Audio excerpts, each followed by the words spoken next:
Good morning student. मैं doctor Mohammad Anwar Iqbal, department of history, KSS college Lakhisarai. मैं आज आप लोगों को अकबर की धार्मिक नीति के बारे में बताऊंगा।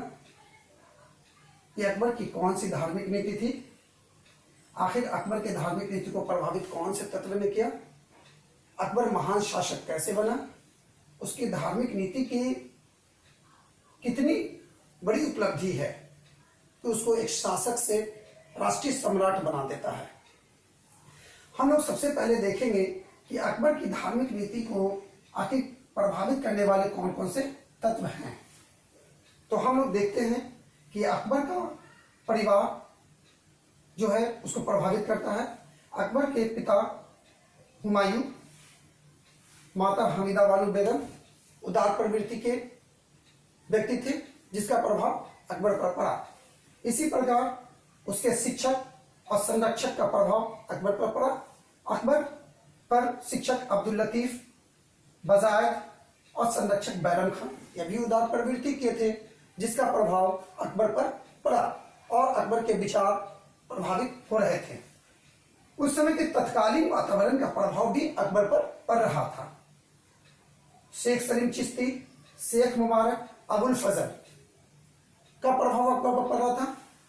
शेख मुबारक, अबुल फजल अकबर के दरबार में थे और फैजी भी एक थे, जिसका प्रभाव अकबर पर पड़ रहा था। ये लोग अकबर को बार बार धर्मनिरपेक्ष छवि के लिए प्रोत्साहित करते थे। इस समय देखते हैं कुछ हिंदू धर्म के जैसे पुरुषोत्तम और देवी, जैन धर्म के हरिविजय सूरी और विजय सूरी, सिख धर्म के अमरदास, रामदास और अर्जुन देव इत्यादि धर्म के लोग भी अकबर की नीति को प्रभावित कर रहे थे। अकबर उनसे प्रोत्साहन प्राप्त कर रहा था, अकबर उनसे मिलता जुलता था, इसलिए उसके स्वभाव में परिवर्तन आ रहा था। इसी प्रकार भक्ति आंदोलन के प्रेरणा स्रोत भी उस समय कुछ थे जो अकबर को प्रभावित कर रहे थे, जैसे सूरदास, तुलसीदास और अर्जुन देव थे, जो अकबर की नीति को परिवर्तित कर रहे थे और अकबर की धार्मिक नीति को उदार बनाने में इन लोगों की बहुत महत्वपूर्ण भूमिका रही। और अगर एक कारण हम देखें, तत्व जो कहें कि धार्मिक मामले में अकबर की व्यक्तिगत अभिरुचि भी थी। अकबर भी जानना चाहता था कि अन्य धर्मों में क्या है, अन्य धर्मों में कौन कौन सी अच्छी बातें हैं, अगर हम उसको स्वीकार करें तो हमारे राज्य को क्या फायदा होगा, हमारी जनता को क्या फायदा होगी। इसलिए देखते हैं कि अकबर की व्यक्तिगत अभिरुचि एक महत्वपूर्ण कारण बनते हैं अकबर की धार्मिक नीति में। अकबर के काल धार्मिक नीति को हम 3 भागों में बांट करके हम देखते हैं। फर्स्ट 1556 से 1575 काल, दूसरा 1575 से 1582 का काल, तीसरा 1582 से 1605 का काल। अकबर का समय 1556 से लेकर के 1605 तक का रहा है।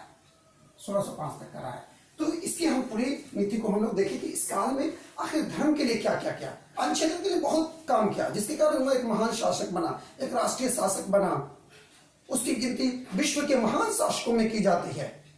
आप लोग को मैंने पहले ही बताया, अकबर और अशोक भारत का एक महान शासक था। अशोक प्राचीन काल में और अकबर मध्यकाल में एक महान शासक के रूप में उभरता है।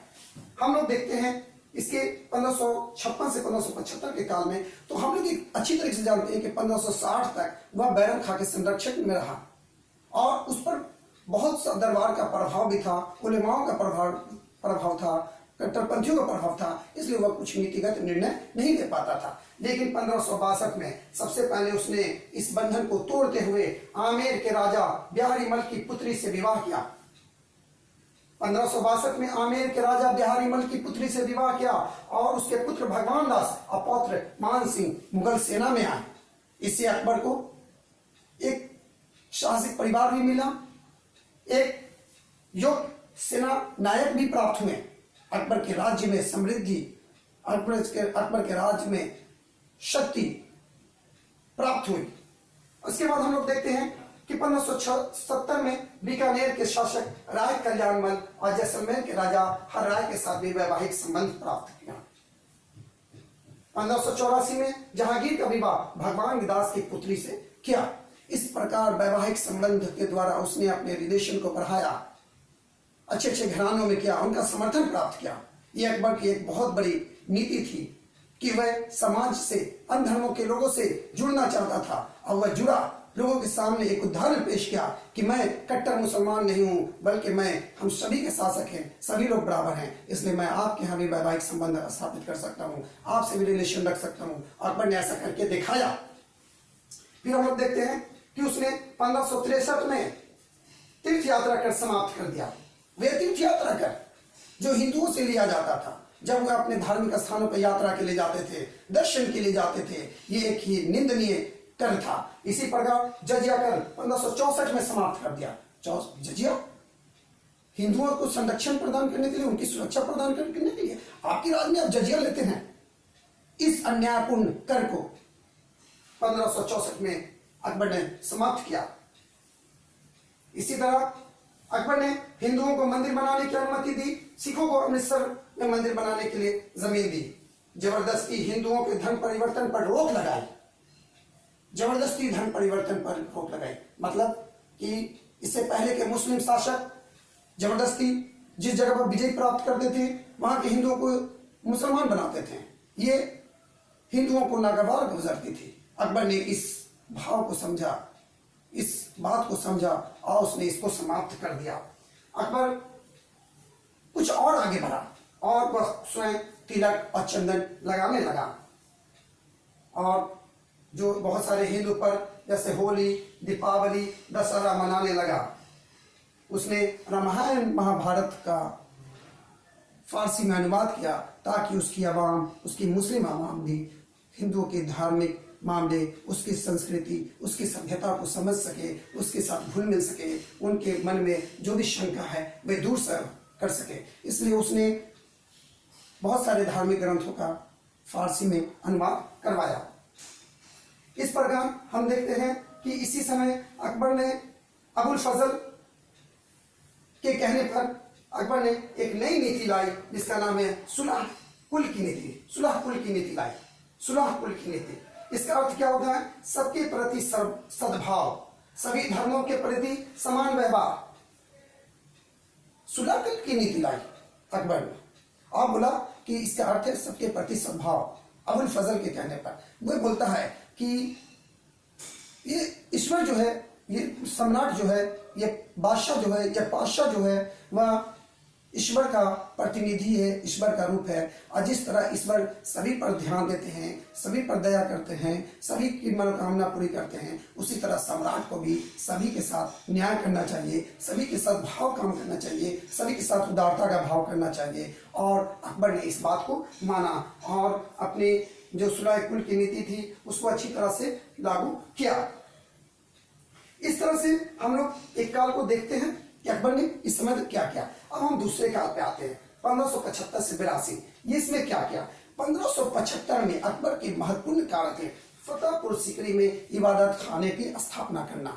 क्योंकि हम लोगों ने एक पढ़ा है तत्व कि धार्मिक मामले में अकबर की व्यक्तिगत अभिरुचि भी थी। अकबर जानना चाहता था कि अन्य धर्मों में क्या है, अन्य धर्मों के बारे में क्या क्या जानकारी दी गई है, मानवता के बारे में क्या बोला गया है, अध्यात्म के बारे में क्या बोला गया है, राजा प्रजा के संबंध के बारे में क्या कहा गया। उसमें बैठ करके, इबादत खाने में बैठ करके फतेहपुर सीकरी में जो वाद विवाद होता था उसमें देखा गया कि हर धर्म के लोग अपनी अपनी व्याख्या में लगे हैं, अपने अपने धर्म का गुणगान कर रहे हैं और दूसरे धर्म को नीचा दिखा रहे हैं, उसको निकृष्ट दिखा रहे हैं, उसको कमतर दिखा रहे हैं। लास्ट में अकबर ने 1579 ईस्वी में अकबर ने इसको इबादत खाने को बंद कर दिया और निष्कर्ष निकाला। क्या निष्कर्ष निकाला? कि धार्मिक कट्टरता को समाप्त की जानी चाहिए, उन्माओं को धार्मिक सर्वोच्चता जो प्राप्त हुई है उसका अंत होना चाहिए। इस कट्टरता का जब तक अंत नहीं होगा भारत में एकता नहीं आएगी, हमारा साम्राज्य जो है वे मजबूती प्रदान नहीं कर सकेगा। तब अकबर ने क्या किया?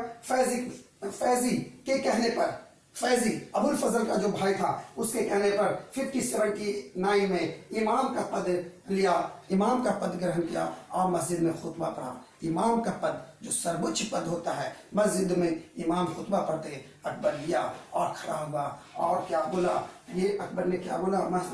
इमाम का पद लिया और खुतबा पढ़ा और बोला कि आज से अगर किसी धार्मिक मामले में किसी तरह का इत्तेफाक पैदा हो, किसी तरह की सहमति ना बन पाए, तो उसका अंतिम निर्णय अकबर स्वयं लेगा। यानी अकबर धार्मिक सर्वोच्च भी बन गया।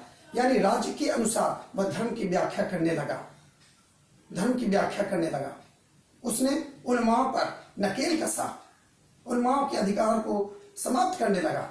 इसका स्वाभाविक प्रक्रिया होना था, अस्वाभाविक प्रक्रिया हुई, आवाज उठी, लेकिन अकबर ने इसका विरोध किया।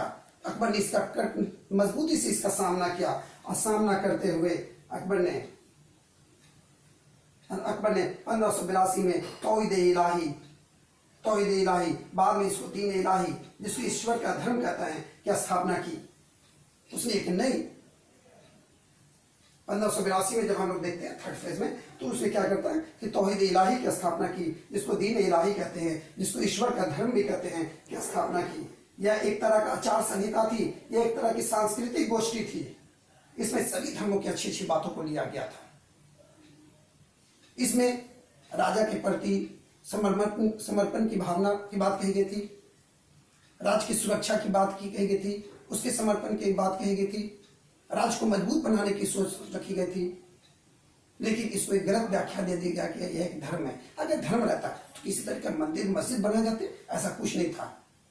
ये एक आचार संहिता थी, तौहीद इलाही। लेकिन और अकबर ने कभी भी किसी को प्रेशर नहीं दिया कि आप इसको स्वीकार करें। इसको बहुत कम लोगों ने स्वीकार किया। अकबर की मृत्यु के साथ ही यह समाप्त हो गया। इसी प्रकार हम देखते हैं कि इस काल में कुछ सामाजिक सुधार भी किए। जैसे अकबर ने बाल विवाह रोकने का प्रयास किया, सती प्रथा को बंद करने का प्रयास किया। पूर्ण रूप से बंद नहीं करा पाया, क्योंकि ये धार्मिक मामला था। किसी के धार्मिक मामले में बहुत ज्यादा हस्तक्षेप करना किसी भी राजा, किसी भी सम्राट को सही नहीं होता है। अकबर ने इसके लिए प्रयास किया।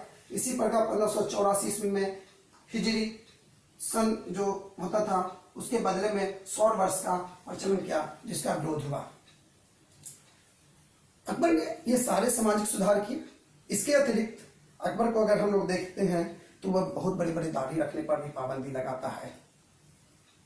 वह मुसलमानों को या समाज को गौ मांस खाने पर भी रोक लगाता है। बहुत सारे यानी सामाजिक सुधार की बात करता है।